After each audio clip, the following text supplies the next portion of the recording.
সাথে আছে আমাদের কলকাতার ডিরেক্টর পাবন সিং। তো তাদের দুজনের ডিরেকশনে আমরা মিউজিক ভিডিওটি করেছি, সেটা হচ্ছে ধীরে ধীরে। আপনারা খুব শীঘ্রই সেই মিউজিক ভিডিওটি পেয়ে যাবেন বা দেখতে পাবেন। এটা দেখতে পাবেন আপনারা হচ্ছে RMSD এন্টারটেনমেন্ট থেকে। তো আমার পাশেই আছে আমার হিরো সাব্বির আহমেদ, ওই কাজ করেছে আমার সাথে। আমরা এছাড়াও আরও একটি কাজ নিয়ে সামনে আপনাদের মাঝে আসবো, সেটা হচ্ছে একটি চোখ। ওইটার মেন কাস্টিংয়েও আমি আছি। আমাদের দুই ডিরেক্টরই সিলেক্ট করেছে আমাদের বা আমার হিরোকে। ইভেন আমাদের আর একটা নেক্সট প্রজেক্ট আছে, সেটা খুব বড় একটা প্রজেক্ট, ওইটাকেও আমাকে সিলেক্ট করা হয়েছে মেন কাস্ট হিসেবে। তো সবাই দোয়া করবেন। আর এপার বাংলা ওপার বাংলা চাই বলেন না কেন, দুইটা তো বাংলায়, তাই না? আমরা বাংলাটা কথা বলি, বাংলাকে ভালোবাসি। তো বাংলা গান, বাংলা ছবি সবাই আমরা অ্যাপ্রিসিয়েট করবো, ভালো করে দেখবো এবং বাংলাতে যাই, এটাই আপনাদের কাছে আমার প্রত্যাশা।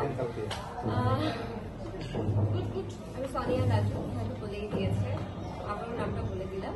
আমি একজন অভিনেত্রী এবং নৃত্যশিল্পী। আপনারা আমাকে দোয়া করবেন, আমার দোয়া করবেন এবং আপনাদের সাথে খুব শীঘ্রই দেখা হবে কলকাতা। ভবিষ্যতে আর কি কি কাজ করার ইচ্ছা আছে?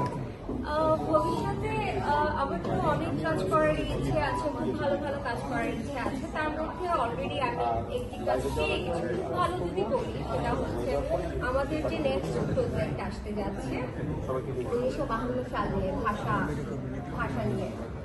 তো এইটার থেকে বড় মনে হয় না আর কোনো কাজ হবে আমার জন্য। আমি এখন পর্যন্ত এটাই আশাবাদী আর কি। তো এটার পাশাপাশি আরো ভালো কাজ করার ইচ্ছা আছে। এই কাজের অভিজ্ঞতাটা যদি একটু বলতেন, কাজ করে।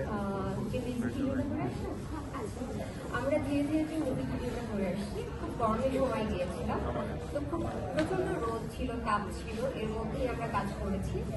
খুব ভালো করেই কাজ করেছি, খুব ভালো রিয়েকশন দিয়েছেন পাবন সিং। তো এই তো ভালো হয়েছে কাজটা। এটা কিন্তু বিদেশি তো হয়েছে, বাংলাদেশি হয়েছে নেত্রকোনাতে।